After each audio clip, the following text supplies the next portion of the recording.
Welcome to the Motorcycle Mavericks Podcast, here in the Law Tigers studio, where we get raw and real with our good friends within the motorcycle community.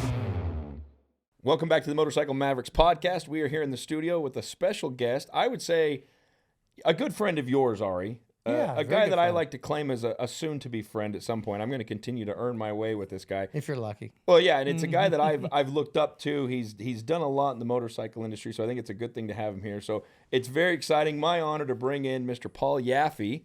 Hi, guys. By himself. Hey. He's just like, yeah, guys, hi. How are you? Good, how are you? Like a little schoolgirl. It's funny, I was driving happy on to the be freeway here. And I was actually thinking I like you better than Ari now. Yeah, I don't buy that. Doesn't take much. That's all right. It's because I give you less phone calls and text messages. No, I just remember how hard of a time I used to give you, and somehow you totally won me over. Give it time. You'll go back to the normal. Well, you know, it's funny you say that, because I called you a while ago, and I tried to bring up that hard time we gave each other, and he didn't even respond. I'm like, Senor Yaffe, or whatever I said, Yaffe or something. He didn't even respond. Like, not a word. Lionel Gay Man. That's Yep. right. Gay Man. Yeah, Lionel Gay Man. That's right, Lionel Gay Man. So, yeah, it's an honor to have you in here.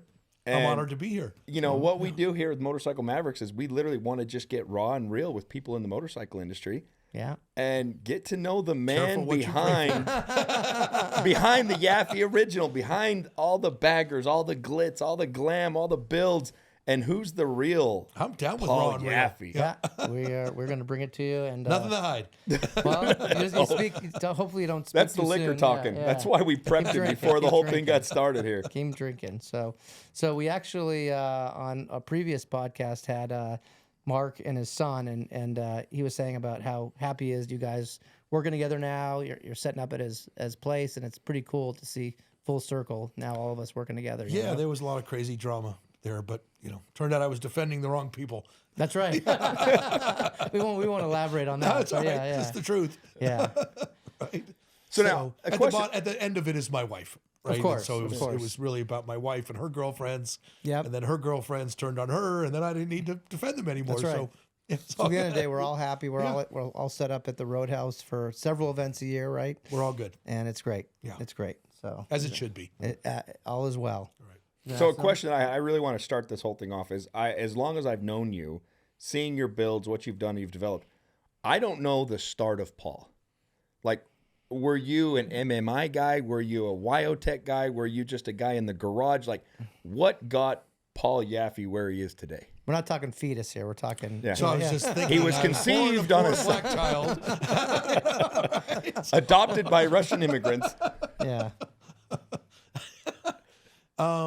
So the beginning of motorcycles for me would go back to my father, and my dad kept bikes in the garage, and he had a couple of Enduros, and then he had his Triumph chopper. And the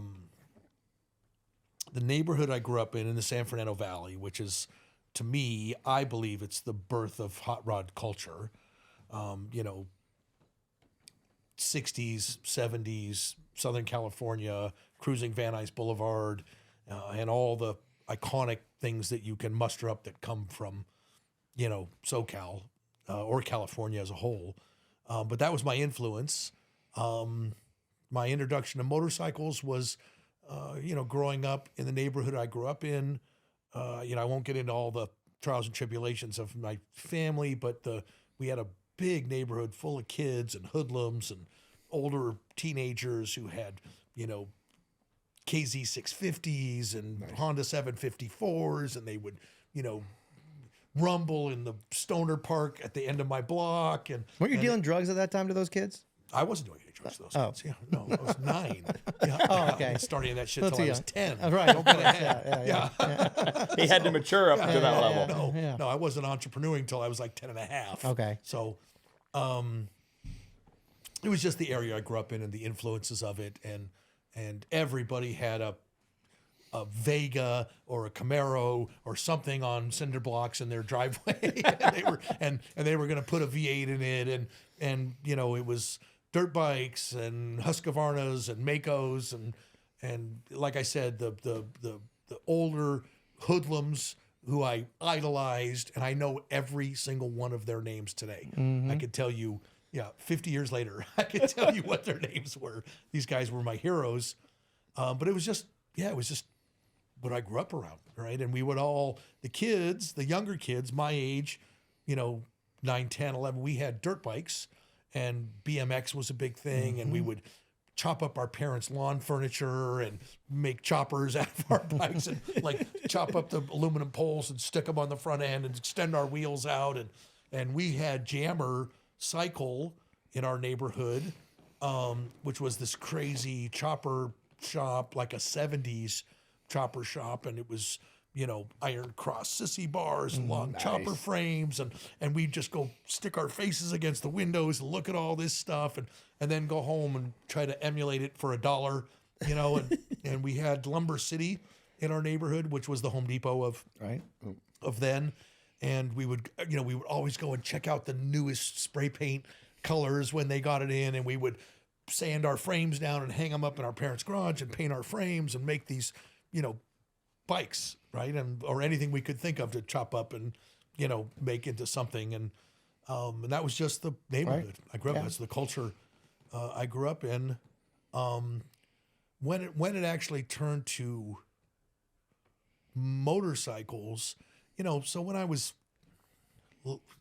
early teens, my dad worked a lot. I would steal his Enduro. I would never touch the Triumph, right? But the Enduros were fair game. So I would, I knew how to start them. I'd steal them, ride around. I knew his schedule was he ran a big manufacturing facility in downtown Los Angeles, and I knew when he was coming home, so I would steal the bikes and that kind of thing. And then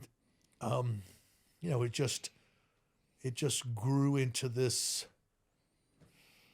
passion for motorcycles, right? For motorized anything really, right? And it carried into cars a little bit as in my teens, but it was always really motorcycles. And then I got old enough where I could get my own bike. Sure. And so let's get into the Harley thing. So when the first Evo Sportster came out, I want to say 85, and in 85 I had already done almost all of my damage. I was 4 years sober in 1985. I had already kicked a hard heroin habit and a huge life of drugs that started literally when I was 9 years old. It was a crazy life, and I'll kind of skip over all that stuff. But wait, what are you skipping? We're not here to skip anything. I can. We There's can no get fast into forward it if button. you Well, want. you got to tell the shoe story too at some point. So that's earlier. So that's the shoe stories earlier, and I can pedal back to that too.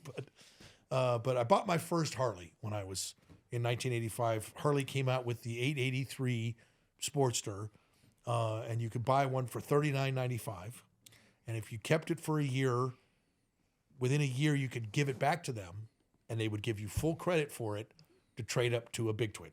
That's cool. And so that's what I ended up doing. I bought that Sportster. I bought an 883 in 1985, and then right as the new Softails came out in 1986, I gave it back and got a new Softail, and that's when. Did you customize that? That's when I lost my mind. Did you customize that bike? Oh yeah, absolutely. Yeah. Both. Yeah, the Sportster I customized. And they still took it back. Yeah. Oh yeah. really? Oh no, they were happy to have it. Yeah. So they were happy to have it. And I didn't. When I say customized, right? So customized in 1985 is maybe you changed your handlebars, maybe you trimmed down your seat, you might have put some slip-on mufflers on it, and bullet turn signals. These tin stamped I remember those. Taiwan turn signals. Yeah. That was the thing. And if maybe you put when you changed your handlebars, I remember that I had no idea how to internally wire handlebars. I had no idea how to do anything. Of course. But I would call Van Nuys Cycle.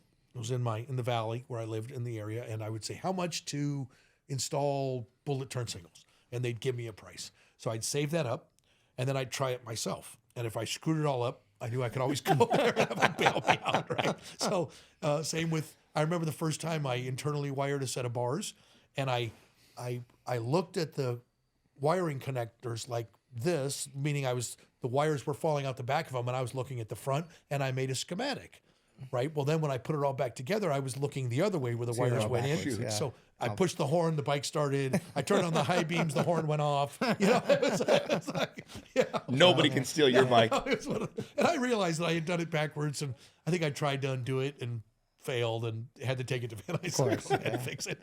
It's one of those kind of things. That's so, funny. but that's only, mid 80s. Sure. Right. Wow. So yeah, that wasn't that long ago that I was really just learning. Right. Or just starting. But I had the passion. That's I was awesome. obsessed. In LA, they had these crazy bike nights, and they take over these nightclubs, and literally hundreds, if not 1,000 motorcycles would show up on a Monday, Tuesday, Wednesday night at some crazy nightclub in Hollywood. Any famous clubs like the ones you hear on the? So yeah, I mean, they were, there was one called The World. It was under the Beverly Center. Remember when they built that first mega mall, the Beverly Center? It had a nightclub underneath called World, and that was a really big bike night. And there was another club it was right on Sunset Boulevard, right just like a block up from Groman's Chinese Theater. That was another big bike night. They had a couple in the Valley. They had Carney's Hot Dogs. It was like a railroad car that made hot dogs. Yeah. And they had a bike night there. And then it turned into, in Westwood was All American Burger was bike night. And that bike night was before I even had a driver's license. So before I had a motorcycle, and I would ride my skateboard to the bus stop in the San Fernando Valley. I would take the bus over the 405. It would drop me off on Santa Monica Boulevard, and then I would skateboard to All American Burger, where Grady Pfeiffer, Billy Westbrook, Alan Deshawn, Gene Shkov. Look up any of these names, people. These are people that are like major still. Yeah. Right? And these guys were all at this bike night and had crazy custom bikes, and I had a skateboard. Yeah. I didn't even have a motorcycle, but God, I mean, that was the first time I met Grady.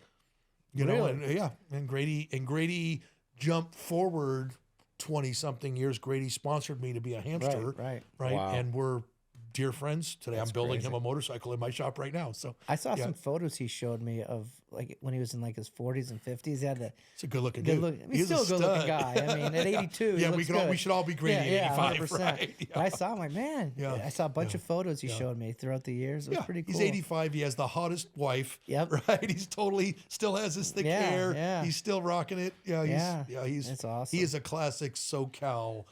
He is. Hot rod motorcycle dude. He's I don't even know how to describe that, but he is the epitome of that. And you also you mentioned that you looked up to Micah McCloskey. Micah McCloskey, sure. Who's an ugly. What's your story with him? Because you never really told me the whole story. Way back when, it was just McCloskey's custom cycle. Okay. And I was an early teenager getting into bikes, and we would go, and he was like one of the, he had a really cool shop. Forgive me, Micah, if I misquoted, but I think it was in Canoga Park. Okay. But it was in the San Fernando Valley, on the outskirts, towards like Reseda and then Canoga Park. It was out Woodland Hills. Yeah. But I think it was Canoga Park, and we would go and just again faces against the glass. We're not worthy. Can we come in and just check out your stuff? And he'd say hi or something. We'd be like, oh shit, he said hi. Kind of thing. It was fanboying. These guys were rock stars. They really were. They were rock stars to us, and a few of my friends who were into it too. And I ended up landing at I did anything I could at local Harley shops, whatever they'd let me do to work, right? And there was a shop in Hollywood called Showcase Cycles, and it was a pretty cool custom shop in the day on La Brea and Melrose, right in the thick of everything, and the two mechanics let me hang out with them, right? Rob and Willie. Can't believe you remember their names. That's crazy. I'm still friends with Rob. Wow. Yeah.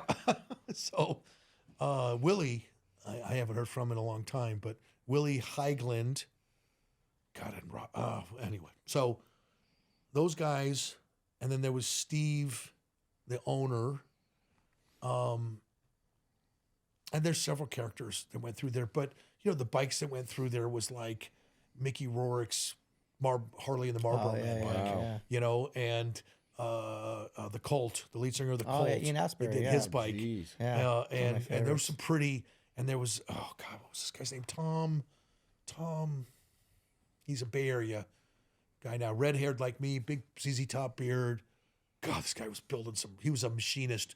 He was a machinist in aerospace or whatever, but so he had the talent to do like early billet stuff before anybody even knew what it was. And he's going to send me an email tomorrow.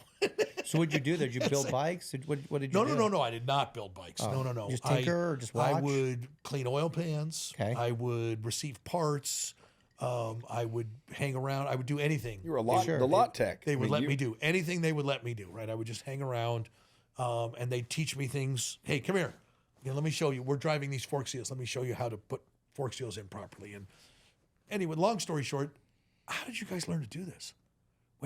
How do you know how to do all this stuff? I play with some friends of mine's bikes, at my house, and I screw shit up all the time, right? And well, we went to Motorcycle Mechanics Institute. Well, where's that? Phoenix, Arizona. Yeah, that's where the Harley training facility is. It's out in the desert, right? And I was like, oh.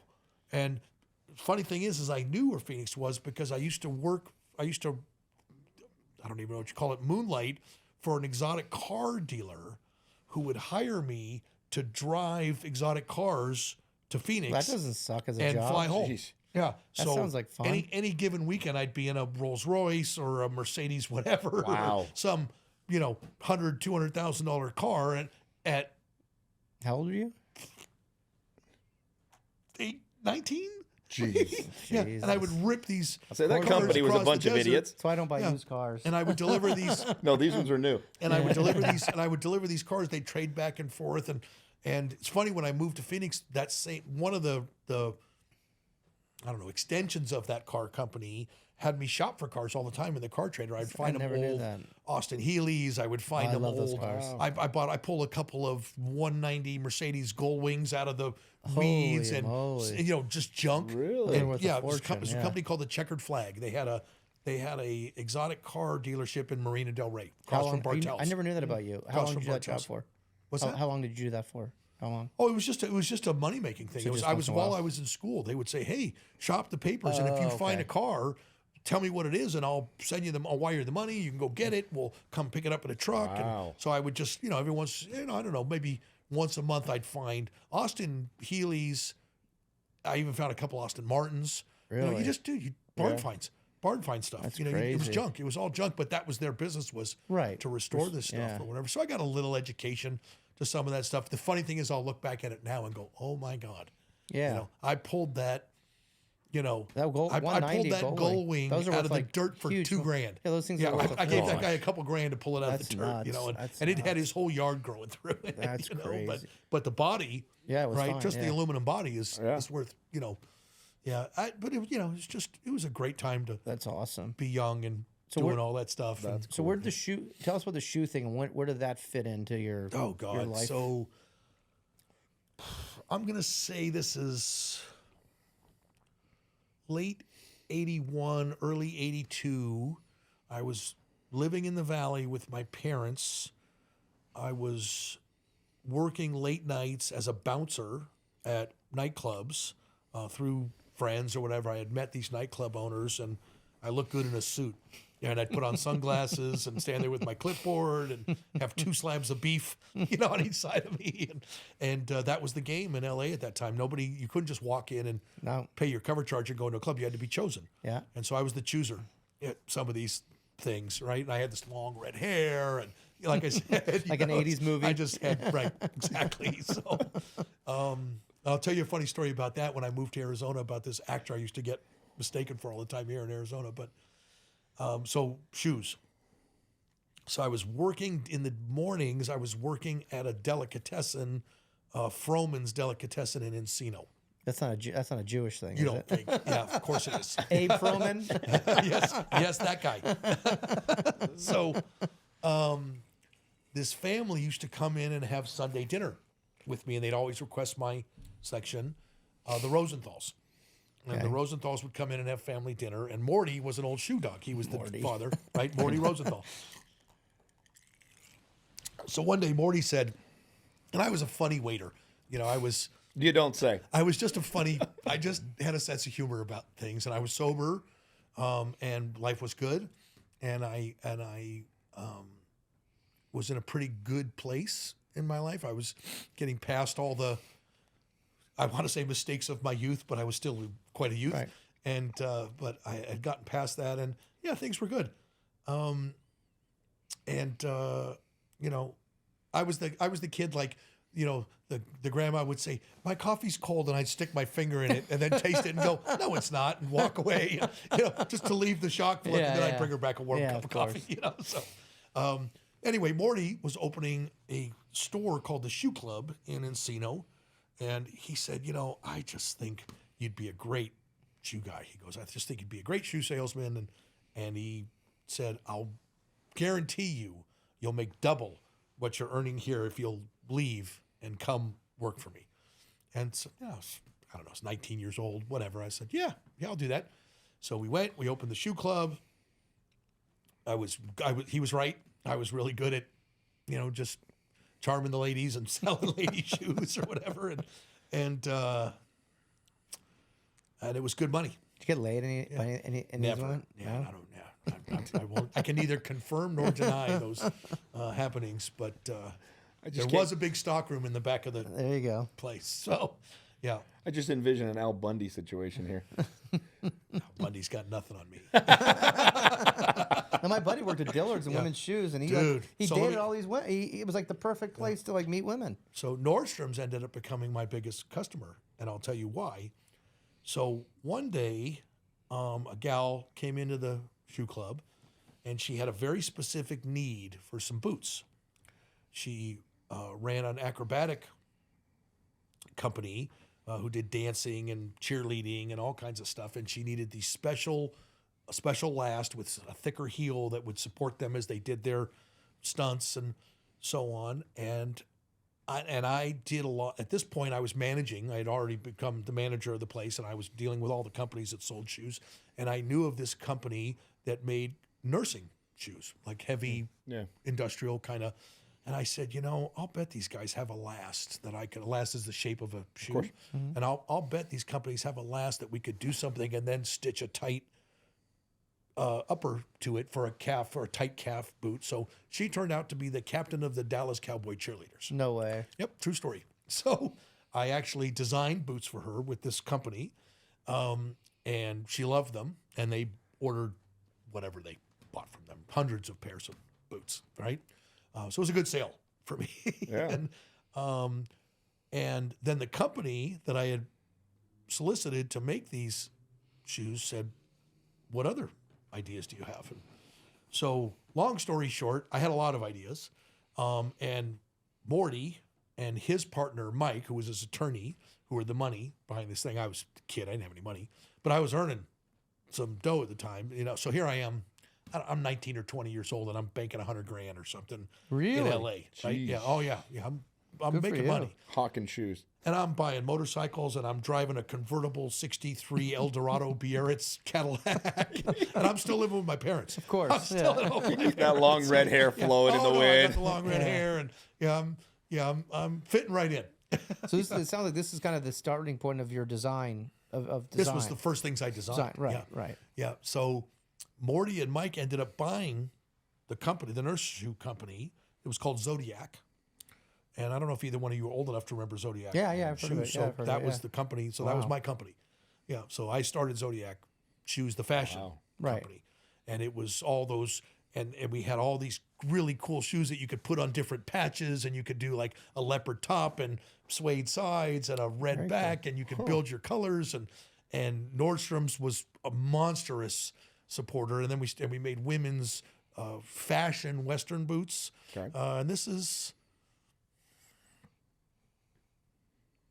I'm going to say mid 80s. Yeah. So 84, 85, opened some Zodiac stores, one on Melrose, one in Venice Beach. And because of my position with Morty and Mike, I was opening the stores and designing them and outfitting them. And I would go manage them for a while we set up, and then we'd go open another one. And it was, but it turned into this fashion business. And meanwhile, I'm bouncing at night, and I'm playing with motorcycles before I go play with shoes. And it was just kind of my thing, right? And but the shoe business turned into the fashion business, which didn't really Turn you on. suit Yeah. me. But there was the kiss on each cheek and the magic show and the garment industry, and it didn't. And then coupled with the fact that my partners had no respect for me whatsoever and were just hosing me. Sure. They were just Because you had no equity. You were just employed, right? I did. I had equity, but nothing to Nothing significant. write home about, and they were just riding my Coattails. So I got mad about it, and I had already had these conversations with my friends about moving to Arizona, and I got kind of fed up. And one day I just said, you know what? I'm just done with you guys, and whatever I've created. And we had opened a store in the Glendale Mall, which is a town east of LA. Mm-hmm. I can't remember the Glendale Mall's name, but we'd opened a really, really cool store, and they let me do anything I wanted to do. I got to do all this crazy interior, super fun, really cool store. But I remember writing a sign up like free shoes today only, put it in the window, opened the door, and like walked. And that was it. God. That was my exit. Yeah. And I just left. And I moved to Arizona. Wow. Yeah, and I moved to Arizona and rented a little townhouse on 19th Avenue in Northern. And the time, historically for Arizona, there was the 51 was one lane. I remember that. Right, and it stopped at Bell. They didn't even connect. Yeah. There was no 101. That's right. 17 was one lane north-south, 2 lanes the other way. There was no 101 all the way around. There was no 303. There was nothing. There was no infrastructure. There was no, nothing. So Scottsdale Road. This was all desert. Scottsdale Road turned into cotton fields. Yeah, this was all desert. Wow. Yeah, Bell Road turned into desert. Yeah. There was nothing beyond Bell Road. Yeah. And I moved here and signed up for school. And that was late 80s? This is no. This is yeah. You're right. 80s. So I moved here in '88 and started in '89. Started MMI in '89. I moved out here with my girlfriend Jennifer, who's a gal I dated in LA, and my cat Jake, who sat on the dashboard of my U-Haul truck and drove out. People don't realize you're a cat person. That came up today also. Somebody told me that. I didn't know that. Yeah, no, Mark Bradshaw. He's a cat I- person too. I am a cat person. Yeah. I am a dog person too. I'm an animal person, but yeah. but I've almost always had a cat. Really? Yeah, and most of them found me. It wasn't like I went looking for a cat. So Jake, I used to have a little bike shop in my parents' garage, and Jake came through one of the little vent holes in the garage and would steal my sockets. A kitten would steal my sockets and Play with them. bat them around and steal. That's funny. And I'd go, and then Where's my 10 millimeter? Jake would love to do zoomies in the house. So I would let Jake the kitten in the house, and she would go scare the shit out of my mom. That's she was funny. running her zoomie labs. Turned out Jake was a boy. Who knew? Yeah, but the name was stuck. Yeah. Yeah. You still have cats at your office? So I didn't have cats for we have cats at the 'cause I office. remember Yeah, we have seeing feral those, yeah. cats Yeah, at the office, and Kevin, my GM, has hysterical names Yeah. for all of them. Really? Yeah. How many are we talking here? I don't know. I'll give you the best one. It's a white-faced. So no, it's a black-faced cat with a full white body and Justin Trudeau, That's funny. who's now retiring. I know. So, yeah. That's true. As of yesterday. Yeah. Yeah. So Kevin's got hysterical names. We've had the craziest cats, and the cats come in the shop. you guys feed them, don't you? We feed them. Yeah, Yeah, yeah. we take care of them, and then we also neuter them. Yeah, so they Okay, don't okay. continue to. We had this one cat, Whitey, was the size of my entire leg. Huge, white, brutal alley cat. Like would bring us rabbits, half alive, into the shop, like as a gift, Yeah. Oh my right? God. Or a rat, right? And Whitey, oh my God, this cat would come lay down on the welding table while I was welding, and I'd just be welding and grinding, shooting sparks. Didn't give a shit. He That's just wanted to hang crazy. out. And I remember one morning, me and Mark, one of my old managers, who's not with us anymore, it was 5 a.m. or something. We were standing outside having a conversation about starting the day, and there was this big ladder that went up to the roof of our building, and we were standing next to the ladder, and all of a sudden this pigeon just hits the ground, right? Scared the living shit out of us. We both jumped right out of our shoes, and holy crap! And we looked up, There's the cat. No way. Looking over the roof like There's your gift. like a gift, Yeah, right? that's And then he climbs funny. on the ladder and comes down the ladder. No Just way. walks down the ladder. Did he take the bird with him? Yeah, That's he was funny. awesome. Wow. Yeah, he was a great. He That's ended up funny. getting.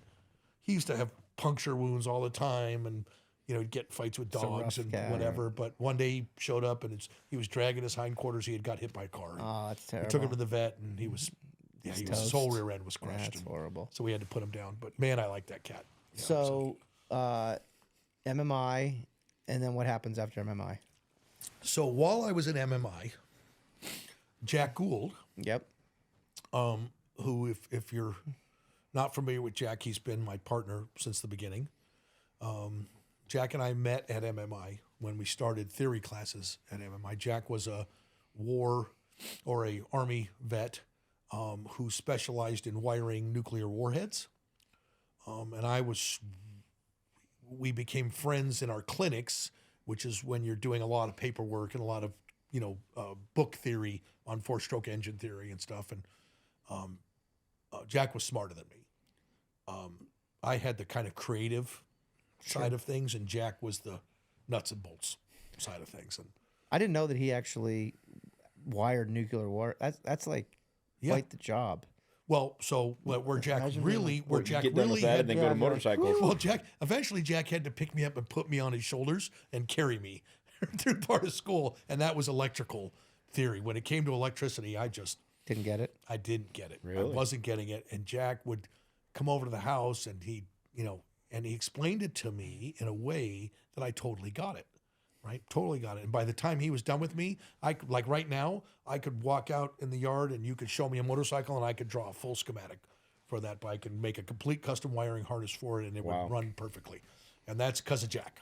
That's because of Jack's teaching abilities, right? Because of what he was able to give to me. And anyway, Jack and I became fast friends.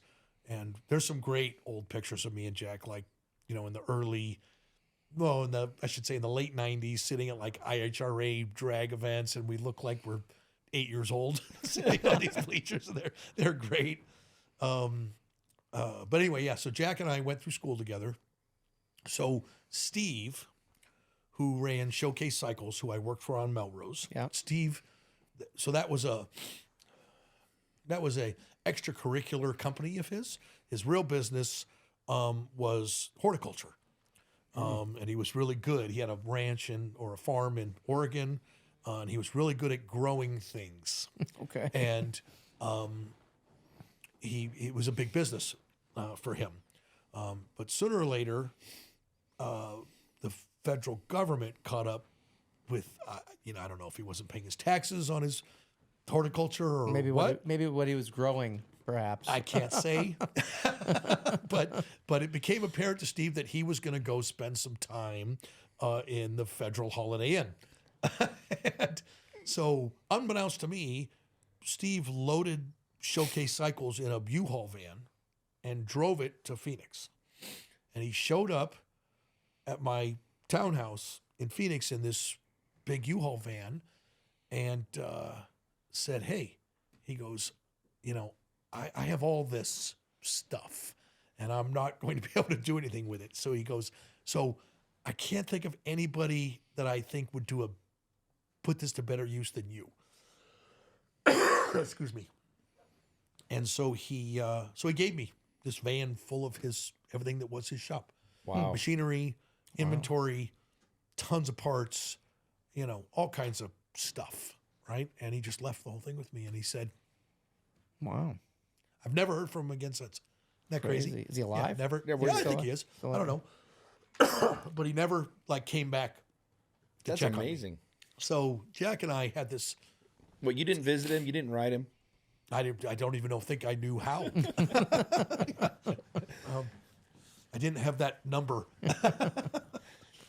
But long story short, Jack and I we were starting clinics at MMI, and there was a Paco frame and a shovel head motor and an old tranny and all kinds of takeoff parts and all kinds of stuff. And so there was a shop in Glendale called Highway Choppers. Still there. I know that place. Yeah, Dave and Ken, wonderful yeah. guys. I've been friends with them forever, since the beginning. And we would take piles of this stuff and we would go trade Ken and Dave for stuff we needed. And then Ken and Dave were just the most willing participants in the development of Jack and I, right? And they had way more experience than us. They had been building, vintage motorcycles for their entire career, and they still are. Wow. Right? Their shop is like a museum of everything amazing. It's still an amazing place to visit. I've been there, God, probably in the past at least a couple times a year. I get over there and say hi and so on. So, but they traded stuff, and Jack and I decided we were going to build this hardtail shovel head chopper, right?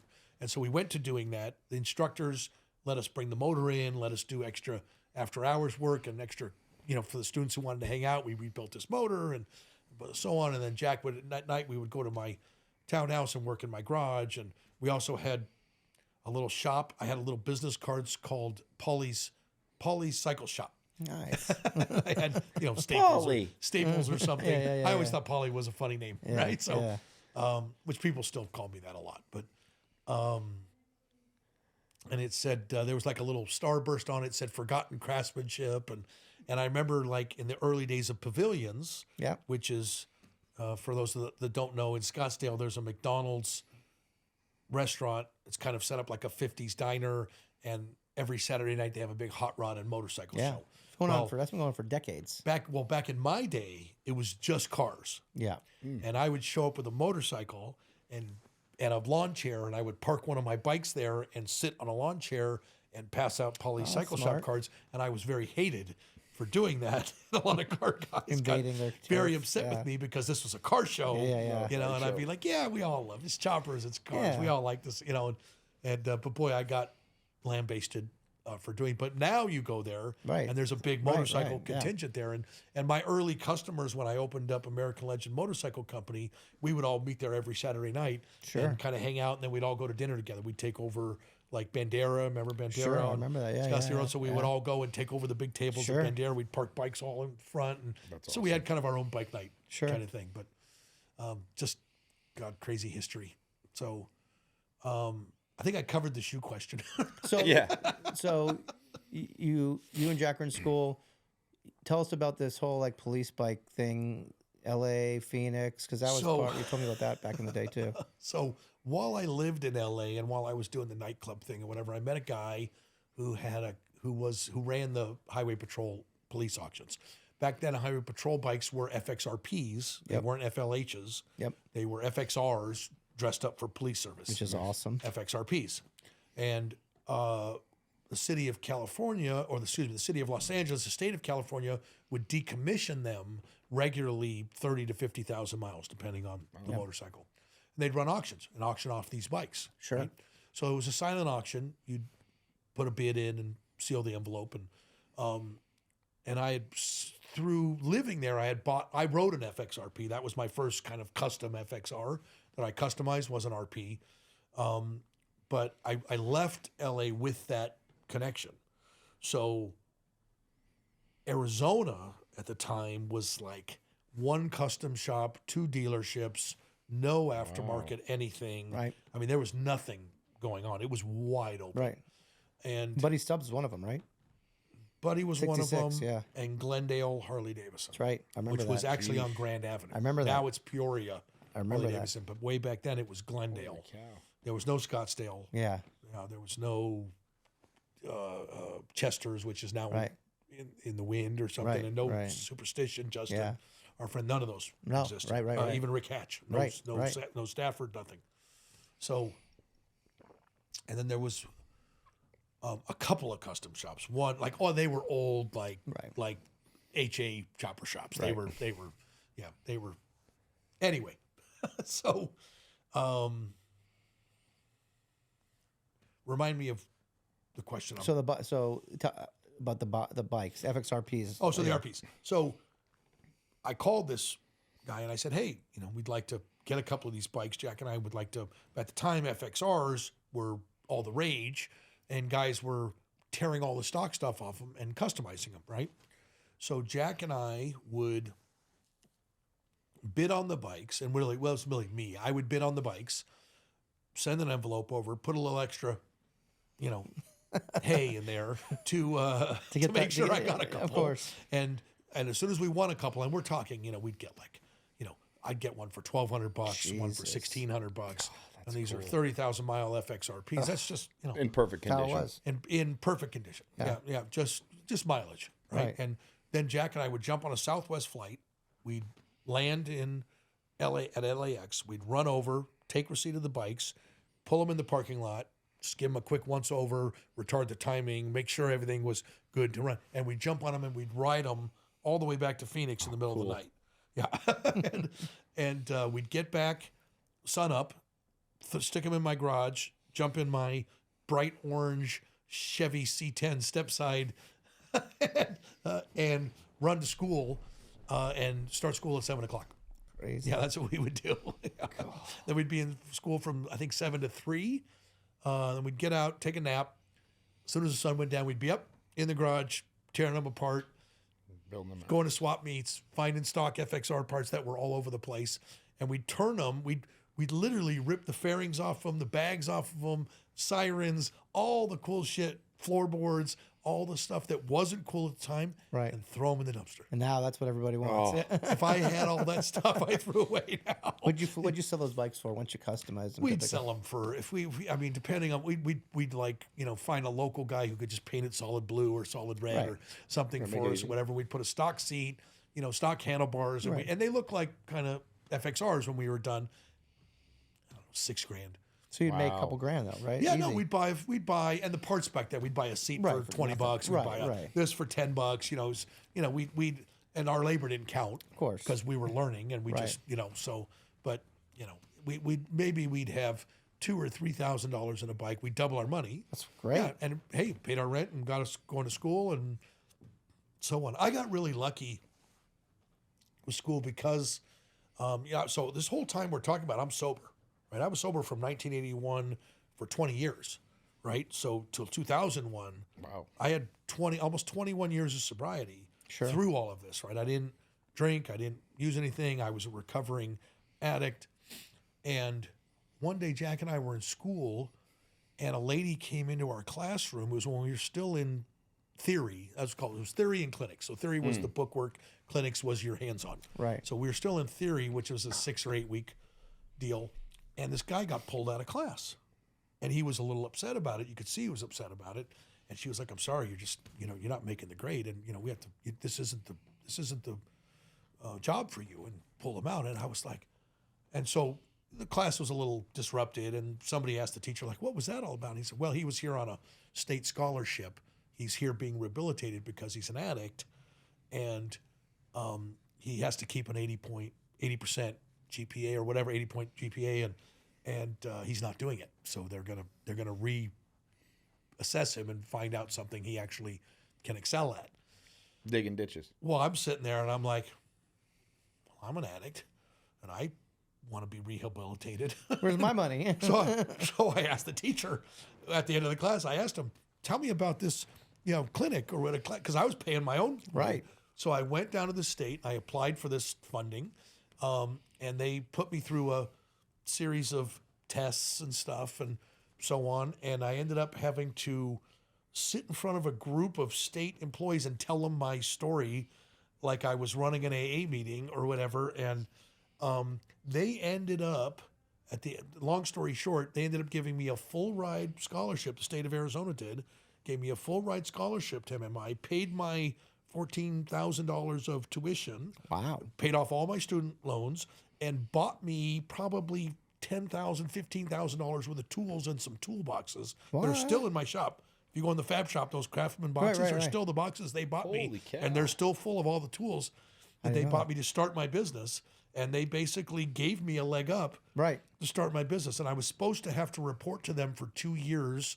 Every month, they were supposed to be able to come into my business, assess what I was doing. And after, I opened, so in 1991, I opened American Legend Motorcycle Company after I graduated school. And this is with their assistance. They didn't assist me in opening the shop. The bike I built from Steve's Parts, I sold that bike, and that seeded me to open my first shop, American Legend Motorcycle Company. And there's a story there too. That's the chopper that's sitting in my showroom now. That's the first custom bike I ever built. Wow. First ground up bike I ever So built. this guy's misfortune, right timing, turned into your benefit. It jump-started you. His seeing something in me gave me an opportunity, right? In the state of Arizona, good job. And the state of Arizona, right? Well, they were supposed to, like I said, monitor me for 2 or 3 years or something. Right. After the 3rd month, they came and they were like, "You're going to be fine." But I never heard from him again. But what are the odds that the guys that happen to be in the class, you wouldn't have known about this program otherwise, right? Nope, this guy got pulled out of the class. Yeah. So his failed the misfortune program. is what your benefit. No. Is that why they call you lucky? That's why I call myself lucky. And I can defend that over and over. People ask me that all the time, and they want to put huge words on me, genius, visionary, artist, all these words that, and I'm appreciative, sure, and I'm humbled by them. But from where I sit and how I view it, I'm really lucky, and I can explain it. People ask me to explain it sometimes. Why would you? I'm not discounting myself. Sure, I'm just saying there's a very lucky aspect to, and here's how I usually explain it. So, me and Lionel can decide to build motorcycles, right? And I'll just use you as an example. And Lionel will go in his garage and work every night on his passion and his bike and create his vision of whatever he thinks a custom motorcycle should be. And I'll go in my garage and do the same thing, right? And neither one of us has any less passion for what we're doing, and we have no less drive, right? And we love what we're doing. And Lionel will roll his bike out, and it might be horrible. There's no might be. That's a guarantee. No. Okay, let's call a spade a spade here. I actually saw your first chopper. I actually saw your first chopper build. It was pretty cool. So, and I'm not picking on Lionel. right? I'm just saying, to me, the lucky part is that Lionel doesn't share any less passion than I do. Right. But I feel lucky that the things that I see or the things that I think of or the things that I create, or for whatever reason, I see that this bike should look like that, right? It's lucky that I feel that way. And the fact that when I roll my bike out and consistently, gratefully, everybody's been like, wow, oh my God, that's fantastic. And then they start piling all these words on me, right? But Lionel might roll his bike out. The zeros start adding up. I'm just saying he might roll his bike out, and he hasn't worked on it any less hard than I have. But you're talking about, I think it's not appreciated, or it's not. It doesn't have the commercial appeal. That's what I'm saying. Is I'm so lucky that I have this. That your taste, like, people, what I taste, what I decide to build is appealing to the masses. Is very appreciated, right? But it's not because I went to school for that. Well, it's funny you mention that because that's but kind it's of not because of anything other than shit. I'm lucky I see things that way. I don't. There's all kinds of influences you could pile on it, right? But I think like look at musicians. You have some amazing musicians that never get famous. Never. Yep. So I think you have talent, but then you also have to have commercial, like I said, commercial appeal. And I mean, there's so many musicians, so many bike builders that never really hit the mark and become a commercial success. My question. See, but I meet those guys and I appreciate when I see their bike. Right. Even though I may even look at it and go, I would have done this totally differently. Of course. Doesn't mean I can't appreciate. I can see what they did. I can see what they created. Sure. I can see what they were going for. Right. So I appreciate it, and what I really appreciate is the fact that I have this, if you want to call it a mass appeal or whatever, or I have this appeal to a large audience, right, that has fueled my creativity. And you got to understand, I could never afford to build the bikes that I build. I didn't come from money. I don't have millions of dollars. I can't build a $100,000 motorcycle. Sure. I'm just a blue collar guy who does what he does. So the fact that I've had these patrons one after another for my whole career, and it's always just been that way. And when I'm done with a couple more ring the phone. And it's not because I'm out there doing some amazing marketing or whatever. It's just that I feel very blessed. Sure. And I feel very lucky, and that's where the handle. But that's why it's lucky. Right. Paul Yaffe But I think if you start really distilling it, like you and I've talked about this before. Like magazines, obviously, have helped promote your business and your brand, Oh, right? for sure. But you do more than most people when it comes to accommodating magazine requests. You get your own photo shoots Well, in the day. right? Yeah, in the but day, but sure. I think that's part of your success is your willingness to do whatever it takes, whether it's shooting your own magazines, being available anytime we need to work together, or a magazine needs your bikes.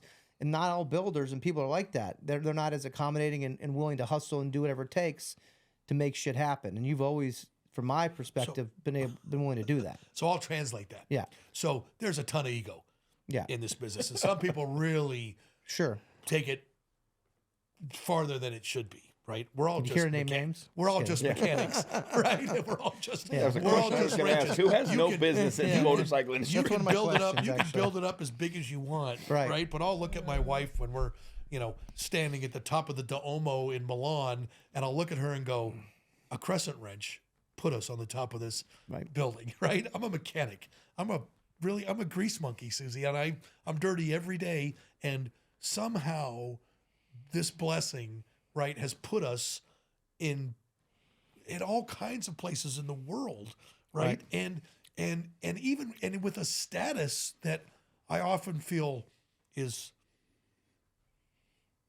not deserved, maybe, Sure, or whatever, sure. right? But I love that we have fans and patrons, and I'm Sure. so thankful, and I'll tell you, Ari, I've had the greatest customers, right, and the greatest fans, and if it wasn't for people walking into my shop and saying, "Here's a blank checkbook. Sure. I just want to see what you can come up with." Right.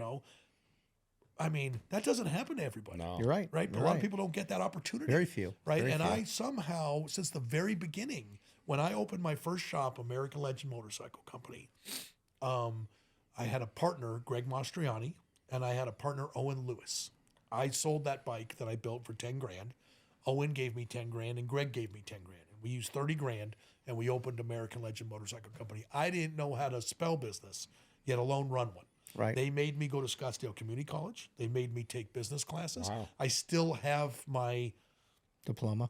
thesis. I Oh, guess really? you call it my Yeah, thesis. yeah, that yeah. So to graduate my business classes, I had to write a thesis on a business plan. That was my Sure, thesis. I had to write a business plan. So I wrote a business plan for American Legend Motorcycle Company.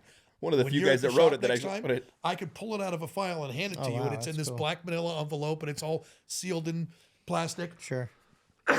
But you would read it and go, "Wow, this is you've done exactly what you said you were going to Wow. do," and that's at the business plan. It outlines costs of every tool and everything I'm going to do, and I want to create this line of parts, and I want to be a famous bike builder. It talks all about everything I want to do, and it's funny that it's Yeah.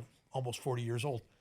I granted, timing and luck play a role, but I still feel like I feel this way about Lionel too. If certain people just are going to be successful because they're driven, they're passionate, they help others, they put others first, they work hard.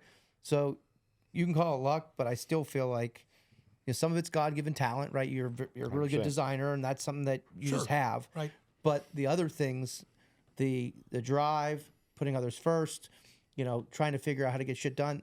Most people don't have that. That's why most people aren't you. Well, there's a and reason aren't why there's successful. employees and employers. 100%. Yeah, for sure there is. There's no doubt about that. And everybody has their place, and it's not better or worse. No. It's just everybody contributes at the level they can.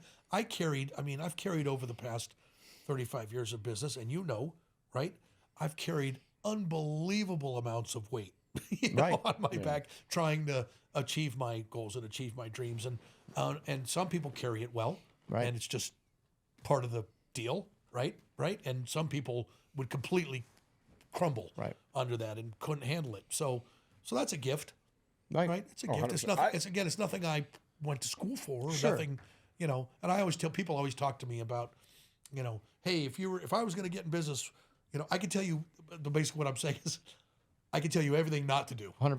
Because Yes, you've done it. I've made every mistake you could possibly make, probably 2 or 3 times, because Yeah. I'm thick-headed, right? So yeah, I'd be a great consultant Sure. on what not to do. I should write a book. Sure. I just love the story that somebody saw this in you long before you saw it, and Sure. brought you everything Sure. in a truck and said, if anybody needs this, if anyone's going to use it, Right. it's this guy because I can see where he's going. That was, he said, I know you won't squander this. Yeah. Yeah. So Because see, most people again are not given. That's why I understand you're part of being lucky. Because most people aren't in the right place at the right time to have the right people Who to does a go. guy show up at their house with a truck full of motorcycle yeah, but parts? something prompted him to do that, right? Well, of course, yeah, he Honest, saw so- something, Yeah, and, yeah, and thankfully he hasn't come back knocking at the door going, "Hey, I Where's did a little mine?" assessment Yeah, going. I Okay, gave yeah, you." where's my percentage? So, okay, so you talked about the partners, talked about the $30,000 bike. What happens? Talk about Paul Yaffe Originals, Bagger Nation. When does that happen? Yeah, because I never So- knew about the other yeah. shop. I never So, even heard that American before. Legend Motorcycle Company was the first shop I opened in 1991.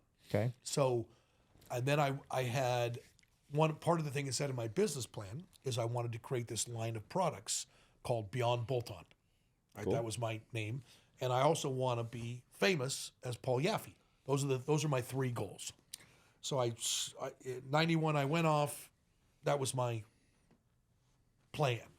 Well, I quickly learned a marketing lesson that trying to get you to think of Paul Yaffe and Beyond Bolt-On and American Legend Motorcycle Company as the same thing is next to impossible, right? It's just these three separate brands, and I'm trying to get everybody to read them as one, right? So one of my biggest heroes, Billy Westbrook, has a company called Westbrook Originals. Oh, that's his shop name. I wouldn't call it a company. It's a one-man shop. Sure. And this guy builds works of art, just as he's a sculptor, amazing metal worker, amazing visionary, and an asshole. Nobody gets on with him, right? Which is why nobody's heard of him. Because, yeah, That's why it's a one-man shop? He kicked me out of his shop. I tried to be his customer before I started down this journey, and sometimes I credit him with if he hadn't kicked me out of his shop, I might still be his customer and be in the shoe business or something. I have no idea. But I went there with my wrecked, that Softail I bought. Sure. It ended up falling over and sliding down a friend of mine's driveway in Woodland Hills that was probably a 100-yard driveway. It was brand new, and it was just one side of it was completely road rashed.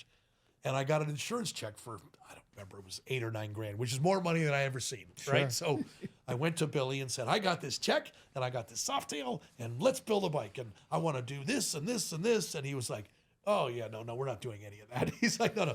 He goes, no, we're not doing it red. We're doing it white, and we're going to put small tanks on it. And I'm like, no, I want fat tank. No, we're going small tanks, and it's going to be thin. We're going to lower it. And I was like, no, that's not what I want at all. I go, I want tall bars and fat tanks and this and that. And he basically was like, well, fuck you then. Now we know where you got Pretty this much from. That's exactly. He was just like, no, this is what I want to do. And I'm like, well, I'm your customer. And he's like, no, you're not. He goes, not till you agree to do what I want to do. And well, fuck you. I'm going to go do it myself. And I did. I took my bike and I left. And Good for you. And I went into the garage and Wow. I did it myself. Yeah. So, and that was the kind of Sure. one of the big beginnings of that. But so back to Paul Yaffe Originals. So I had Greg and Owen as partners, and things were going really well. From the second I opened American Legend Motorcycle, there was just nothing in town that was doing that. I opened a chrome exchange counter, and I had all these chrome parts, and we had cool parts, and we were doing just cool stuff, right? And I had a machinist, Joel Knoll, who was making billet stuff for me, and very rudimentary, but still billet stuff for me, and nobody had ever done any of this, right? We were way ahead, early 90s. And so it occurred to me that these three brands were, that every time I went to do something, and I remember like the first part I ever came out with was these hand levers that had pistol grips on them. They had spots for your fingers to fit into, pistol grip levers. Nice. And I trademarked the name, and I made several hundred pistol grip levers. And I went to Laughlin and sold two. At the River Run. Right? The River Run, right? Right, at the River Run. But it wasn't, I didn't sell two because it was a bad product. I sold two because nobody knew they existed. Right. So I started to learn these things that you could have the best stuff in the world, but if nobody knows it's there. So I started to learn marketing, and I started to learn this cohesive branding, and, just from falling over, right, over and over and over again. And so in 1993, 94, a few years into the shop was turning a profit. Everything is good. I approached Greg and Owen and said, hey, I want to buy you guys out. I'm grateful for everything you've done for me. You guys, Greg was a recording engineer. He was in making albums, and Owen ran the art department at UCLA. Just couldn't be farther apart, but they were friends. And anyway, they both agreed. and I made him an offer, and we went to a attorney and we wrote up a contract, and I said, I'll give you this and this, and I'll pay you this, and it'll take me a year to, buy you guys out. And they agreed. We signed a contract. I did what I did. And I think so in 1994, I owned American Legend Motorcycle Company. Nice. Yeah. That happened 2 weeks after I got married to my first wife. Yeah. Which is why she ended up having a claim to a third of my company as a marital asset. That cost me a lot of money later. Anyway, so right then I changed the name of the company to Paul Yaffe Originals. And the originals came from Westbrook Originals, which is funny because I just met Ryan Crucy with you on our Cruzy trip. Originals. Cruzy yeah. Originals. He's like, he goes, I'm a fan because I stole your name. And I said to him, well, I stole it from somebody else, so it's all good. Right? So Everyone steals from everyone else. So right? yeah, it was funny that he just openly said that, and I was like, "That's awesome." That's funny. So, but yeah, so I named it Paul Yaffe Originals, and brought everything was Paul Yaffe Originals. The company was Paul Yaffe Originals. The custom shop, the billet line, the products, everything was, and then I moved forward, from there. Yeah. So, and then I did that again in 1999. We were in a 900 square foot shop. Whoa. Where was this? 20th Street in Indian School. Oh, So okay. you know where the 7-Eleven is? Yeah. So right behind that is Hayes Radiator. Okay. That's my Wow, original I shop. didn't know that. So you were Okay. 900 square feet, fabbing, parts, Everything. chrome exchange, building bikes. 2-man shop. Wow. Yeah. I was working day and night, 80 hours a week. And there was a gal, Teresa, who ran my parts counter and did my books. And then once in a while, someone would come in, like a guy, Kevin Cooksey, Brian Adams, a few different. Brian's still a hamster. Yeah, Brian, Today. yeah, good guy, I yeah. brought him into the Hamsters.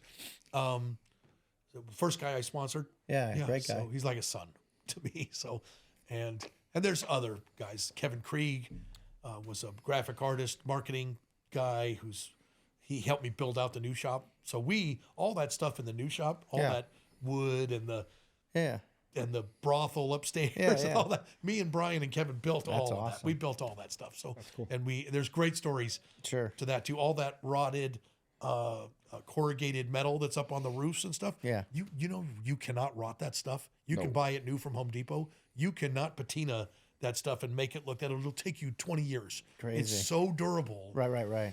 Because we bought some and tried to rust it, sprayed acid on it, punch It holes just in keeps taking it It licking. just shines right back up. Right. So we went down to South Mountain, Okay. and we were driving up, I think it was Broadway or something, and there was this old guy who had this secondhand tire shop, and his entire property was surrounded with the most authentic, fucked up, corrugated That's metal. awesome. And I was like, that's what we need.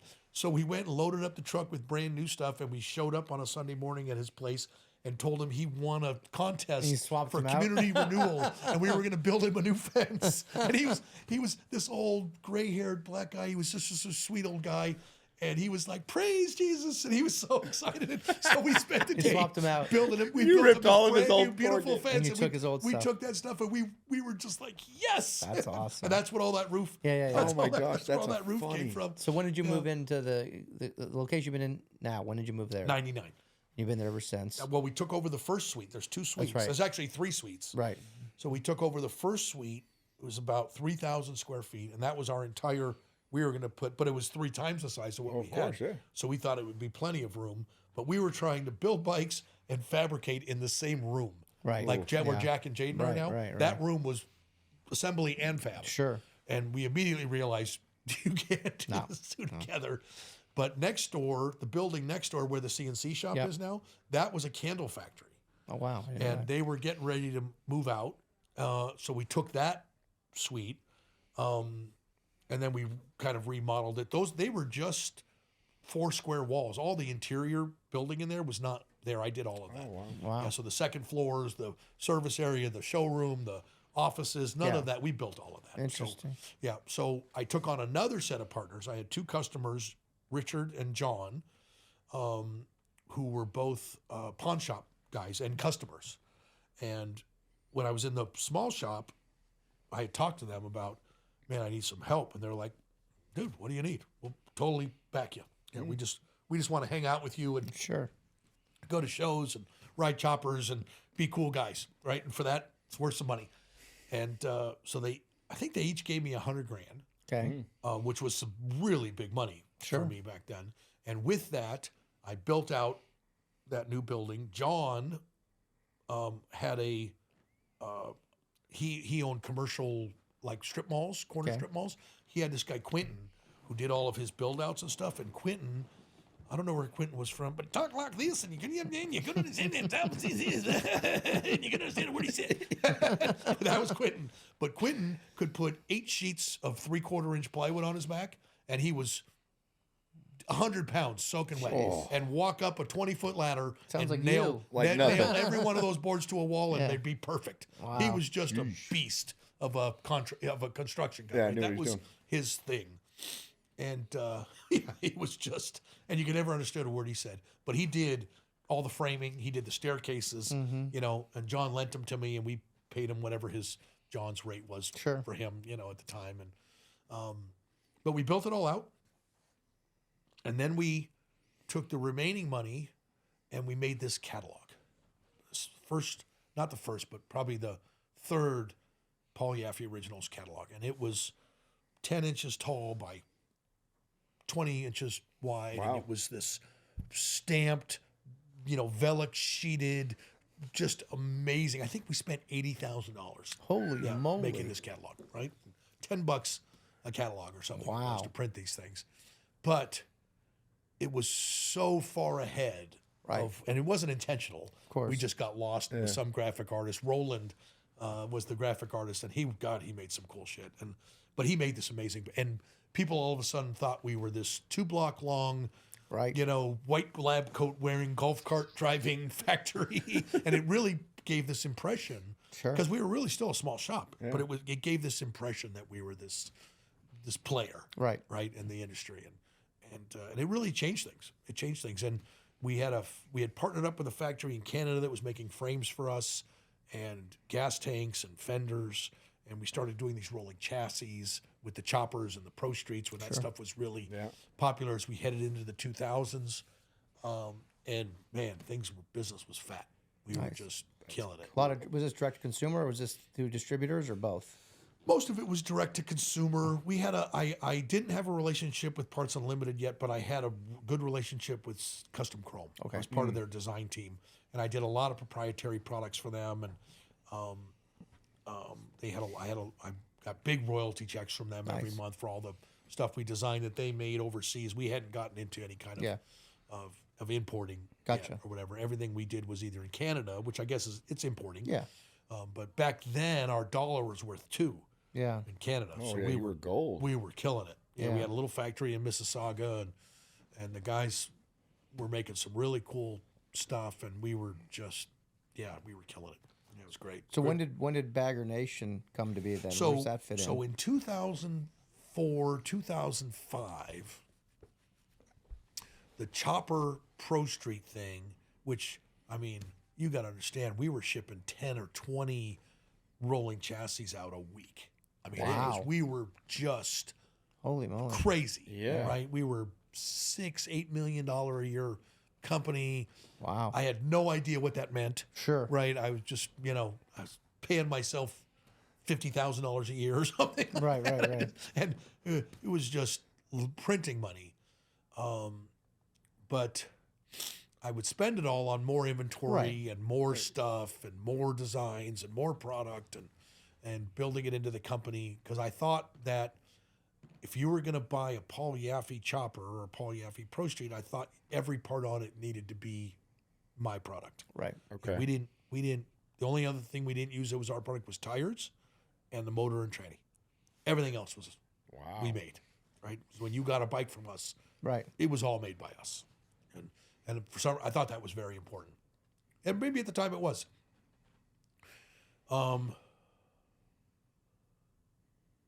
So, the chopper thing, like a light switch, Done. What like year? someone walked into our house and just shut What was the that? fucking What year switch was off. that? Really? 2005. I'm going to call it 2005. Yeah. And I was doing some bikes with Dave Nichols, the editor in chief of Easy Rider magazine. Rider, I was doing some charity bikes for him for Seattle Children's Hospital. And I was in Seattle for the children's ride, which we used to host every year, and we would build a cool bike for them to auction off for the charity, and it was like a 4 or 5 day event. And the first day I would go visit all the Harley dealers in the area. And I was in East Side Harley-Davidson, talking to the general manager at the time, Brian, and I was standing at his desk in the middle of the showroom, and there was this really cool bagger sitting next to his desk. And I had tried in 1998, you got to understand, my guys and the guys I rode with and the Hamsters and so on really liked baggers. We always customized baggers, but it wasn't a thing. It was just, we were outcasts and Right. nobody got it.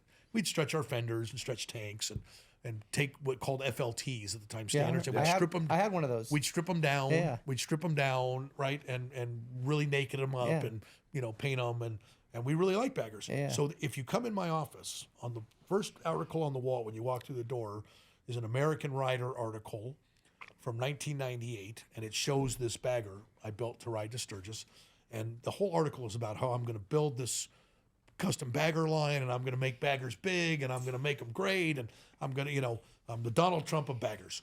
Right? So, make baggers gonna great. be huge. I shouldn't even say again because they Yeah. never were great. Yeah, right? So yeah. they were your old man's bike, Yeah. right? They were grandpa's bike. But we always thought they were cool. We'd put 21-inch wheels on You them. slam them down. Well, we yeah, weren't yeah. raking. We weren't Right, doing any of right, that right, stuff, right? Just molding, chairing, stretching, making them sleds, right? Lowering them down. And so there's this article about how I'm going to go do this, right? And it's not Bagger Nation. It just says I'm going to make cool bagger parts. And I failed miserably. I made stretch fenders and tanks and dashes. I made all this stuff, and I didn't sell one. I mean, nothing. Really? Yeah, maybe I sold one. So in one of my containers in the back of my shop, it's full of all this bagger stuff, boxes with red X's on it. It's all been written off as dead inventory, and it's gone. So now jump forward, 2005. I'm in this dealership, and I'm talking to Brian about this bike, and I'm like, "Who built this? Did you guys build this for a customer?" And he's like, "That's a stock Harley," and I'm like, "What?" And he's like, "It was the first Streak Line. It was a 2006 cool. Streak Okay. Line, Okay. right?" And I didn't really have my finger on the pulse of what Harley was doing, right? And I was like, "That's a factory bike?" And he's like, "Yeah." He goes, "They finally took notice of some of the shit we do, right?" And blah blah. I'm like, "Dude, that's badass." And he's like, "Yeah." He goes, "Right out of the box." And I'm like, "Is it for sale?" He's like, "Yep, nobody bought it." And I'm like, "I'll take it." And so I bought it. Susie and I were getting ready to go to the Rocky Point rally. Yeah. And I thought it'd be a perfect bike for us to ride the Rocky Point rally. So he shipped it to me. So this is like June. I get it a couple weeks later. I rip it apart, start customizing it for the rally. 21-inch wheel, going in the container, pulling some of the shit out, right? Putting some of this stuff on it, and it started looking pretty cool, right? And so this is summer 2005, I'll say. So, and so I remember going home, and all these people were coming into the shop to see the bagger, right? Like walking past $100,000 crazy pro streets we were building, and all they wanted to see was, "Hey, how's the bagger? Can we see the bagger?" And so I remember going home and telling Susie about it's crazy that all these people are coming in to see this bagger. And I said to her, it's like Bagger Nation. And she was like, "Oh, that's such a great name." And I was like, "Name for what?" And she was like, "Yeah, maybe it's time to do bagger stuff again," right? Because the chopper stuff was, over. What was Just the gap? done. What was the gap between the failed attempt and the is that 5 years? right? 98. So 7 years. So 90, So 7 years. Wow. So you're basically you were ahead of the curve. Well, Yeah, you can call it that, right, but right. You didn't I know. Right, failed right. miserably. So Sure, I don't know if I was ahead of the curve, but yeah. So, so I went into that container, and at the time, a friend of mine, Ed Gettle, had come down from Seattle. He was part of Seattle Children's Hospital and stuff, and he had come down and he was helping me with some business stuff. And I said, "Dude," I go, "maybe we should just do a little quick Bagger Nation thing and, whatever." And so we had been on the Easy Riders tour for years. And we really quickly created the Bagger Nation logo and made a little 3-fold catalog with stretch fenders, stretch tank, dash, and monkey bars, right? That was the first thing I did on this bike, right? first set of bagger monkey bars, right? Which who knew what was going to happen with that? So we went off to the Easy Riders tour, and we showed up, and there was, I think we were in Sacramento was the first show, or Pomona, one or the other. And we had this little Bagger Nation booth with that bagger sitting in it, some parts hanging on the wall, and we were Bagger Nation. And people were coming in, they're like, man, that's cool, and oh, I like those bars. And they're like, where do I know you from, right? And you know, we thought it was funny, right? Because we had done some discovery shows. You know, we kind of thought highly of ourselves. We thought we were famous. You don't know who I am? But well, we started making fun of it. We were like, well, do you watch America's Most Wanted? Or, you know, we were making jokes, and, you know, because we thought people were kind of fucking with us, right? But the truth is, it was such a far departure from anything they expected from us. And it didn't say Paul Yaffe's Bagger Nation. Do you think that was a good idea at the time? It just said Bagger Nation. Why didn't you Well, go ahead. Hold on. Yeah. So by the third show, I think we were in North Carolina. We were in Charlotte for the third show, and it was the same thing. So we went to Pomona. It was the same thing. Reasonable interest, but who are you, right? Then Sacramento, same thing, you know, not recognizing the face, not putting it together. And then Charlotte, Ed looked at me, and he was like, dude, he goes, it doesn't say Paul Yaffe on it. He's like, they don't even know who you are. And I was like, shut up. Right, a little ego, right, or whatever. And we ran home, threw the catalogs in the garbage, put Paul Yaffe on top of Bagger Nation. Next show we were at was Columbus, I think, and we had the same booth, same shit, but Paul Yaffe's Bagger Nation, like a fucking landslide. It was just rip the top off of it. We want monkey bars, we want stretch fenders, we want baggers, just fucking crazy.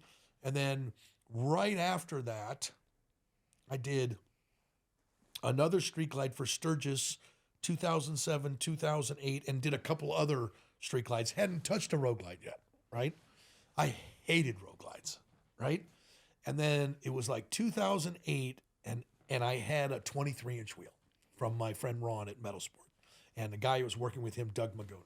They had just started doing big wheels, and Doug had called me and said, this would be so cool on a bagger. He goes, but you have to figure out the rake and trail. And I'm like, oh, dude, rake and trail, that's my thing. I built choppers. I could do that, no problem. We made rake trees, set up the trail, made perfect trail on it, put that 23-inch wheel. But Ed said, you got to do it on a road glide. And I was like, no way. I fucking hate their ugliest What was your bike version? ever. Just the fixed fairing? Or No, what was I just yours? hated it. I hate the look of it. I'm a Batwing guy. It's classic Harley. I'm an Electroglide, right? That's Right. all the stuff I had ever done before was never even think of doing anything with a road glide. That was just a pig, right? So Ed talked me into it. He said, dude, you got to try one of these. The way it cuts the wind, the fixed fairing. He wasn't even talking about the cosmetics. Right. But he was just talking about as a riding motorcycle. And so he said, buy it. I goes, if you don't like it, I'll buy it back. I'll buy it from you. Right? He goes, I'll take it. I goes, you have no risk. So I bought a 2008 road glide from the guys in Seattle. They shipped it out to me.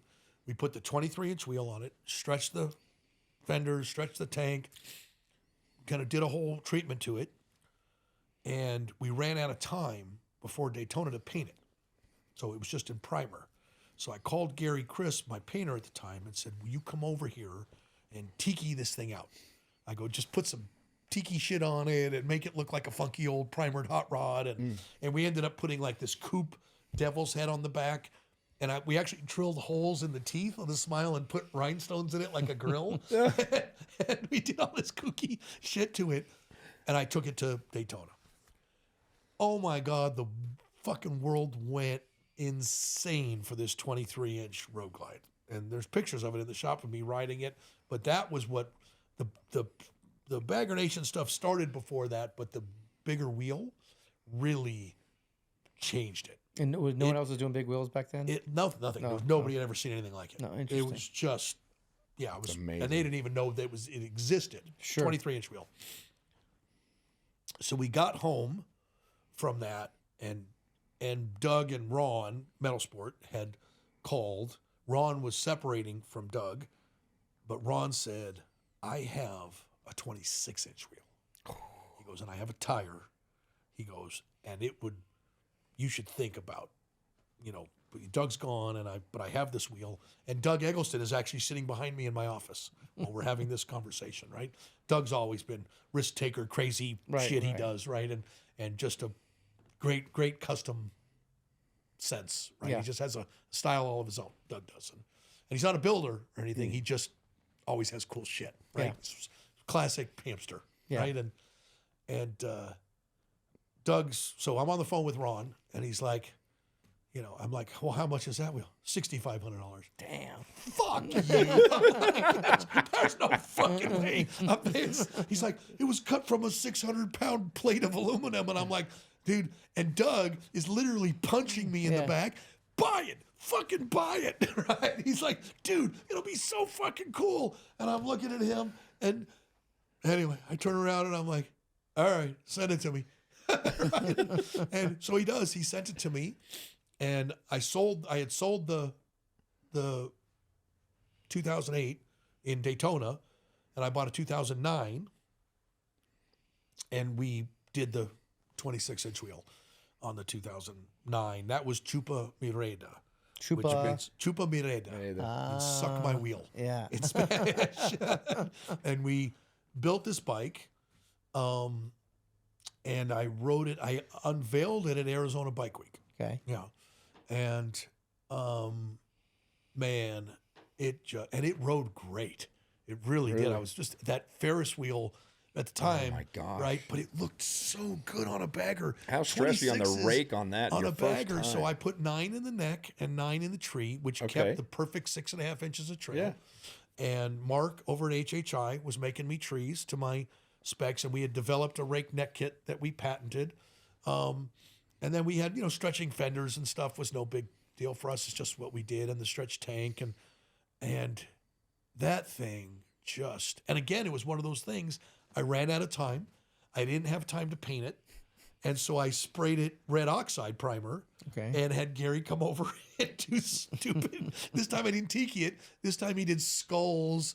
And I sent the glove boxes to my friend Moises, who's a really world-renowned Chicano artist. Oh. And he put portraits of my dogs on the stuff.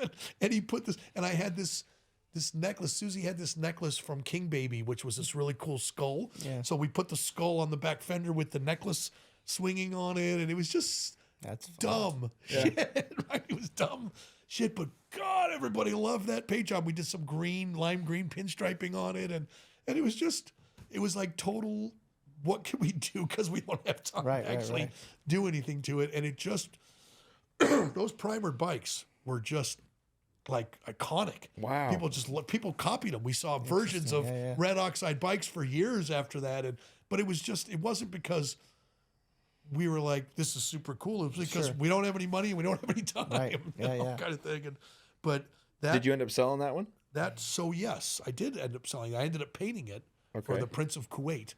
Wow. Yeah, and it's in Kuwait now. He ended up calling and buying that bike. What's amazing is, does he realize that he has like number one? No, he has no idea. Of big wheel. I mean, that's what I think is amazing. I'm going to guess he has number one of everything. Yeah. He's the Prince of Kuwait. When he bought that bike, he bought 8 other bikes from us, and we shipped him an entire container of bikes. I think he wired $400,000 to us or something. And needless to say, none of them... That was the biggest payday we had ever... That's incredible. They've never seen the road since. And he just called me. I left the shop, and I was driving to meet Susie and Sarah at Bandera for dinner. Okay. And my phone rang, and I answered, and I was like, hey, this is Paul. Hey, Paul, it's Omar with this English accent. And I was like, hey, Omar. And he's like, well, yeah, you don't know me, but I'm friends with the Hennessy, or the Hennessy? Henley... The guys in Texas who build like the crazy, take the vets. Hennessy. Yeah. I'm friends with George from Hennessy or whatever, and you've done some bikes for him. And I was looking for some bikes, and he said, you're the bikes I got to have. And I was like, yeah, cool. He's like, well, I was on your website. He goes, you got that chopper and that this and that. And I'm like, yeah. He goes, does she have those? I'm like, yeah. He goes, okay, I'll take those. But I'm looking for a bagger. And I'm like, did he just buy 4 motorcycles? Right? I'm driving out Innisfield Road. That's crazy. So I have this whole conversation. And well, I like that bike. I said, well, is that Chupa Mireda? And he goes, but will you paint it for me? I like red. And I'm like, yeah, I'll paint it for you. And he's like, I'd like a big motor to it. Had a stock motor in it. And he's like, can you put one of those Scream Eagle 110s? I'm like, whatever you want. Well, what do you think that would cost? I'm like, I don't know, throw another 30 grand on it or something. And okay, I'm on. So okay, Omar, bye. And I hang up and I'm like, well, I'm on candid camera, right? Yeah. Right. Somebody's messing with me. And I got to the restaurant and I walked in. I must have looked, white as a ghost. And I sat down and Susie's like, what's wrong? And I'm like, well, I either just made the biggest sale in the history of our company or someone really just pulled my chain. Right. Or whatever. I said, well, we'll find out tomorrow. I gave him the wire transfer info and he said he'd send me the money tomorrow. And the next Monday, the money was there. Wow. Yeah. So I did the bike for him. We packed them all up. We shipped them to New York. He put them in a container and off they went. And then we were supposed to go. I remember Susie and he had invited Susie and I to some big show they had in Kuwait. And it was right when everything was going to shit. Sure. In Kuwait. And he said, well, I'll send my jet for you and you guys can come. And, and I was so, it's so funny. I was like, well, you can't keep Susie.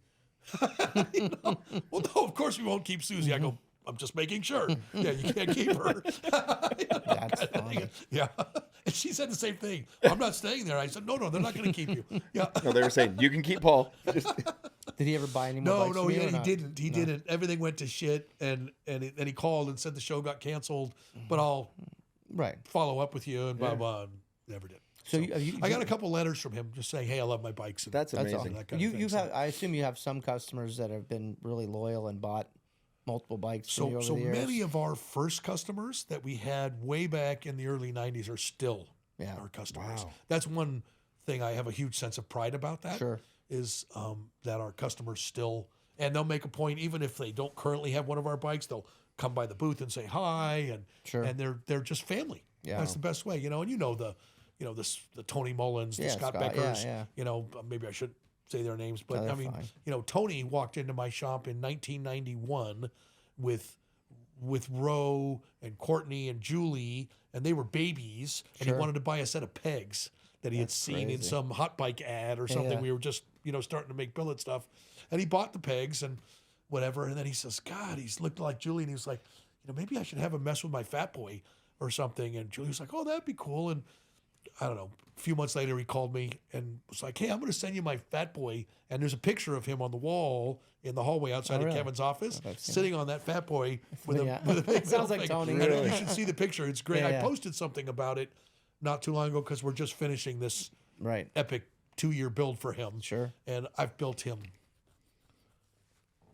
at least a dozen, if not more. Scott's probably, 8, 9 motorcycles. bikes? And I've built Scott a bunch of motorcycles too. They've both been, and Scott same way. He just called me and said in like 2009 and said, hey, I got this bike, this Road Glide. I want you to do it. I'm going to bring it. Can I drop it off in Sturgis and you guys can take it home? And I was like, sure. And he did. Yeah. And then it was just one after the other. one after the other, and we become amazing friends. And I brought him into I brought Tony and him both into the Hamsters. And we ride together to Sturgis. And they're, wonderful additions and wonderful custom motorcycle lovers and great patrons. I was just having a conversation with Tony 2 days ago, probably inspired by his bill for this later bike, but, just telling him how much I love him and what a great patron he's been, and buttering him up as much as I can before I send him. He said I sense a hand jump coming. I said, oh no, this is way more like anal. Hand jump feels good. Yeah. Get ready to get bent over. Yeah. Now we know the history of, let's be honest. You're iconic. You don't want to hear this, but I'm going to say it anyway. You started a revolution. And it's continued on. You've inspired how many other builders, riders, garage mechanics, everything else. Who inspired you? Or who does inspire you still? Because you've left a huge footprint. And I just wonder, is there anybody else that's you look at, let's say look up to or appreciate? Or from my shoes, you don't see it, right? So that's why we have to tell you. Hearing you say it, I can understand why you say it. So I'm not going to deny that we haven't been doing this for 35 years and we haven't had amazing passion for our industry and for the culture, and that I live, sleep, eat, drink custom motorcycles, and that I'm completely obsessed still at 61 years old. I still, every morning I pop up and I'm dreaming about working things out and what I'm going to do the next day. And I get to the shop in the morning and, Mike, you know what I thought about last night? I got an answer to this, and it's because it goes on with me, right? So we feel so fortunate and blessed and lucky to have been part of this industry, and we still feel that way. So, it's funny, 61, I just turned 61 a few weeks ago.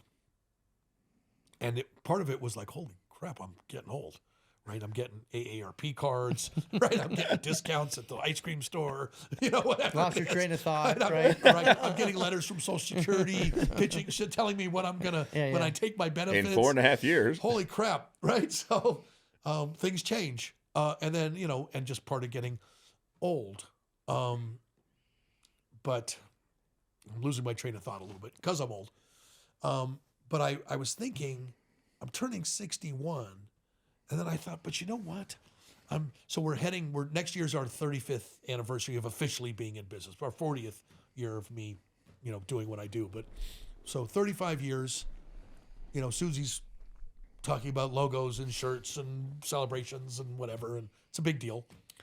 But I'm thinking, I'm not going to die till I'm, who knows how old, especially with medicine and so on. I go, so if you think about it, I really got another 30 years ahead of me. So really, I'm just getting started. This is just chapter 2, right? And I'm like, God, I wonder what I could do in the next 30 years with everything I fucked up and learned in the first 30 years. Yeah. Maybe I could really do something. Sure. But I certainly don't feel like I'm winding down. Sure.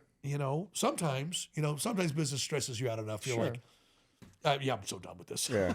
Right? I need to. But the truth is, right, even if I made changes to my business structure or the way my business life is, I'd still be who I am. I'd still be tinkering, and I'd still want to build shit, and because that's what I do every day, right? So, but influences was your question.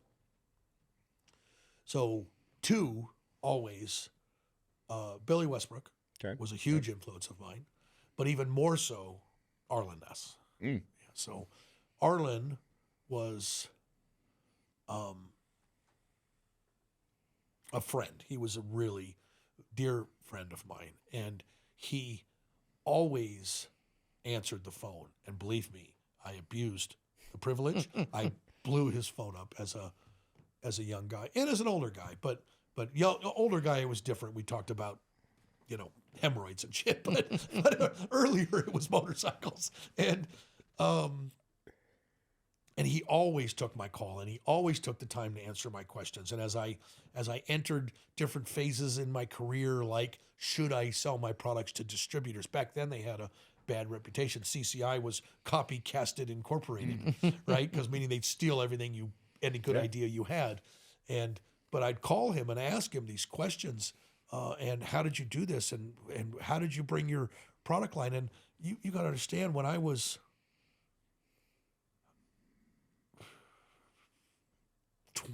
19, 20 years old, I had this thin little Arlen Ness magazine on my nightstand, right? And it was like my little Bible, right? Like there was nobody doing what he was doing. And his little catalog was, had the coolest shit in it, right? And then, let's talk about the first time I physically met him.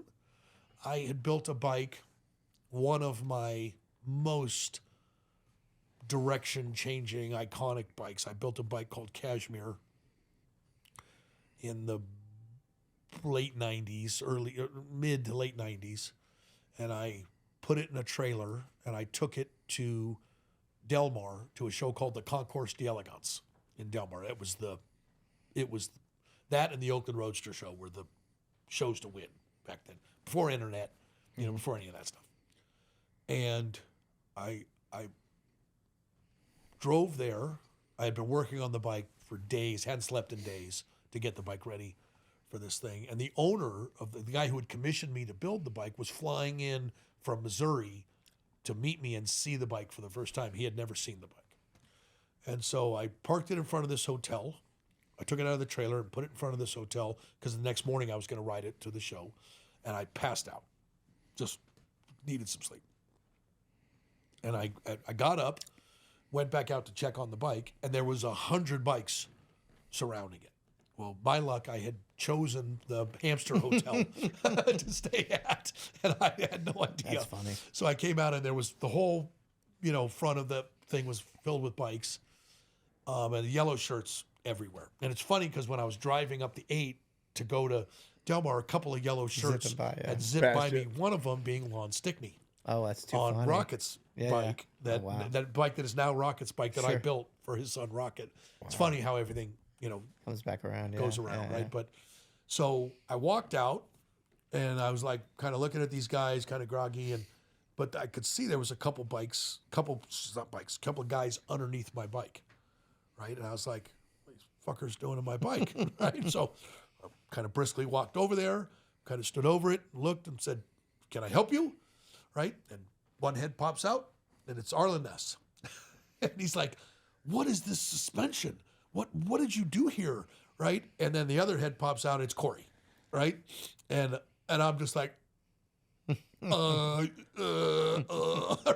I'm just shaking, can't even. And he's like, "No, really, what is this? How does this work?" And I had done this torsion bar suspension like a trailer, right? So I eliminated the shocks, and the soft tail is one of the things we had done in the bike. So I started explaining it to him, and we started talking, and then Grady came over, right? And I knew Grady, but not like by name. I knew him because I used to bug him at bike night when I was 14 years old, and I would ride my skateboard over. And Grady came over, and I was like, "I know you."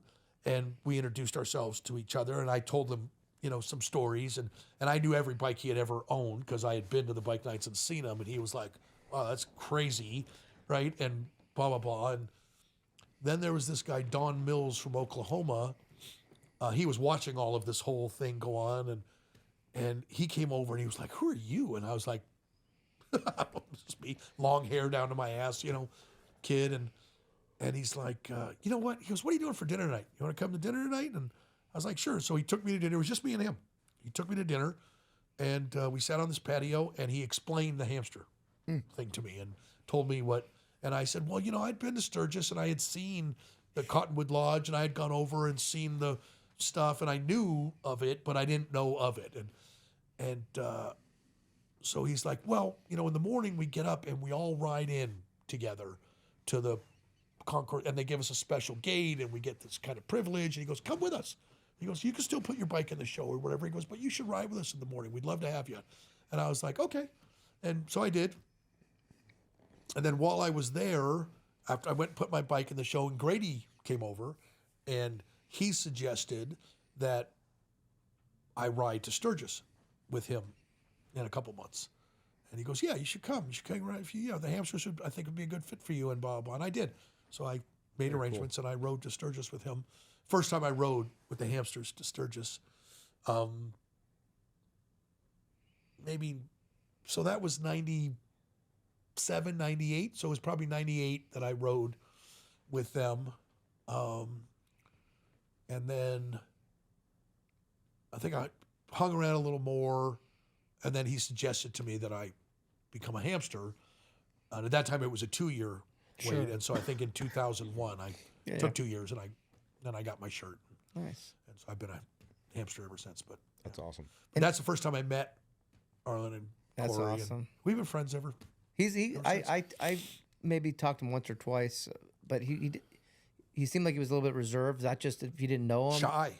Is that how, for is sure, that shy. how he's always been? Oh, yeah. People would mistake it for arrogance, Yeah. which was so wrong. Corey's you kind know. of like that. Once you get to know Corey, he opens Oh, up. he's at funny. He's great. But Yeah, but at initially, first, yeah, at right. first, He's not. He's not that Yeah. extrovert that Yeah. you're hoping Yeah. for because you hold him on this pedestal. Right. Yeah. What about anybody currently that you think, hey, that guy, he's or that gal, they really who's the build next? they build some cool shit. Who's the next? Or who's just Oh. someone that you think builds some cool shit? Well, I mean, there's guys, through the years that I've certainly respected stuff they've done, or guys that have just, admired what they've done. I've always speak very highly of Roger Goldhammer, Okay. a Canadian builder who just blows my mind with everything he puts his fingers to. Okay. Whether he's making a flat track bike, or he's making wooden spoons, Sure. or he's creating a catch system for oil spills. Okay. It's unbelievable his scope of his work. I got lucky enough; he was being inducted into the Hall of Fame this last year. I remember that, in yeah, Sturgis, and I went down into Spearfish, that little Mexican restaurant, and I just grabbed a table on the patio, and here came him and his wife, and so they ended up sitting down, and we had dinner together, and it was nice to catch up. We've been friends for a long time, but we had it was lovely. We had a great dinner, and it was great, and he's just such a salt of the earth. Yeah. You know, easy guy, you know, so love him to death. And there's been other, you know, I can think of guys, you know, one-hit wonder guys. This guy, Mike Maldonado, built a couple of bikes in the 2000s that were just mind-blowing.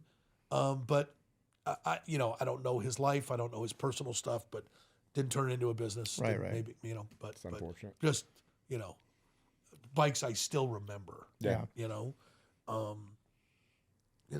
and I'll tell you, there's several guys I think are doing amazing work now, but there's this one guy who I follow on Instagram, and it's, I think it's Axon Jackson. Okay. I think it's like XX or 3XTION Spot Jackson. Okay. And I think his name is Sean. This kid, I watch his stuff, and you know what I want to say to him? Fuck you, dude. 'cause he's so what good. the fuck? You just, Jesus Christ, fucking go back in your cave. Your shit is, he's so over the top. This guy loves vintage antique stuff, but if he doesn't have a part, he'll make it. Wow. He'll machine it. He'll dig a Really? hole in sand and cast it. He's right now 3D printing metal parts for this JD he's building.